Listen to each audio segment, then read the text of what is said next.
Bom, o tema do artigo é transferência horizontal de genes mediada pelo plasmídio PCF10 em Enterococcus fecalis, impacto sobre a disseminação de linhagens multiresistentes e evolução da virulência.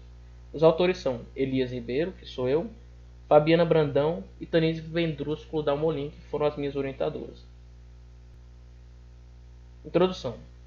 Enterococcus fecalis é uma bactéria gram-positiva, ela pode ser multiresistente a antibióticos e ela é considerada um patógeno oportunista. É um patógeno causador de uma série de infecções, como endocardites, infecções de trato urinário, bacteremia, entre outros. Quanto à resistência de Enterococcus fecalis a antibióticos, existem dois tipos básicos, que é intrínseca e adquirida. A resistência intrínseca é da natureza desse patógeno e, portanto, não há necessidade de aquisição da mesma. Entretanto, a resistência adquirida é obtida por diversas vias comumente descritas na literatura, como conjugação, transdução, transformação e fusão de vesículas por membrana. A conjugação é o modo melhor descrito na literatura, sendo um importante fator para a aquisição de resistência a antibióticos em Enterococcus fecalis. Conjugação de plasmídios responsivos a feromônios é uma maneira possível de resistência adquirida, sendo comum nessa espécie. Objetivos: analisar a iniciação da conjugação mediada pelo plasmídio PCF10, que é um plasmídio responsivo a feromônio, bem como um sistema de regulação do plasmídio e implicações fenotípicas da transferência de genes relacionado ao aumento da virulência e resistência a antibióticos em Enterococcus fecalis. Resultados: primeiramente, vou falar um pouco sobre a generalidade do plasmídio e sobre a iniciação da conjugação. O PCF10 é um plasmídio de 70 kDa, o tamanho dele, possui diferentes regiões que codificam genes de adesinas de membrana, como os genes PRGA, B e C, e genes que codificam a maquinaria de processamento da conjugação, que é o PCFE, AH, e genes de resistência a antibióticos, que é o TET-M, de resistência a tetraciclina.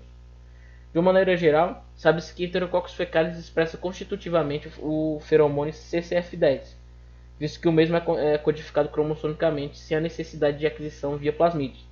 A iniciação da conjugação pode ser resumida da seguinte maneira: uma célula bacteriana doadora contendo plasmídio PCF10 entra em contato com a célula receptora, sem o plasmídio, e o feromônio CCF10, liberado pela célula receptora, induz a transferência horizontal do plasmídio, então a célula receptora adquire o plasmídio, podendo expressar assim os genes contidos neles.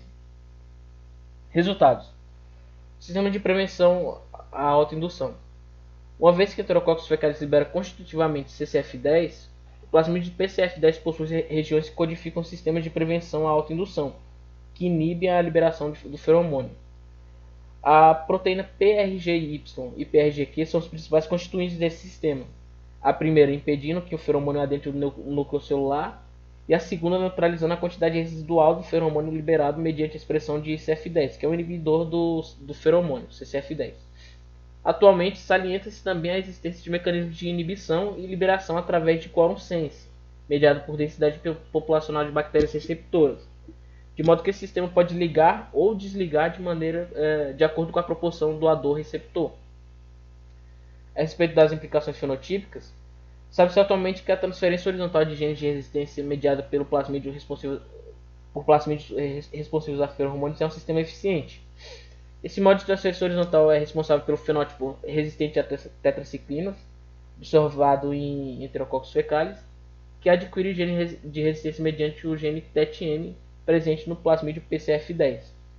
Outros plasmídios também codificam resistência a outros antibióticos em Enterococcus fecalis, como PCL1 e o PSL2, que está associado à resistência a aminoglicosídeos, e o PMG 2200, que está relacionado à resistência à vancomicina do tipo VAM-B.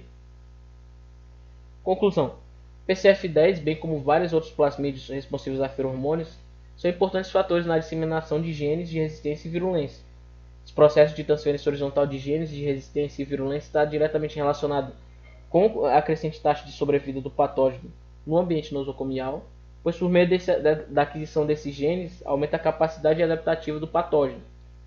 A elucidação a respeito dos processos de aquisição de genes de resistência e virulência é de grande importância para a pesquisa na área farmacêutica, visto que imune a pesquisa de um arsenal maior de alvos terapêuticos, permitindo assim o aumento da qualidade do tratamento do paciente.